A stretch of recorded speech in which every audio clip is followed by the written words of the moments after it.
In this video, I will show you how to add WhatsApp button to your Facebook profile. Open up your Facebook account.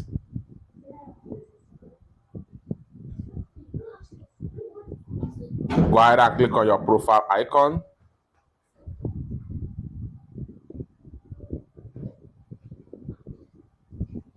Then go ahead and click on these three dots from the top.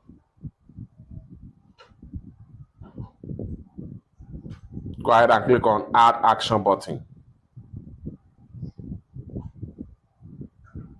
Go ahead and click on WhatsApp.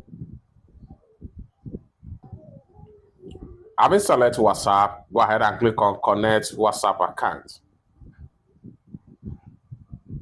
Then go ahead and enter your WhatsApp number right here.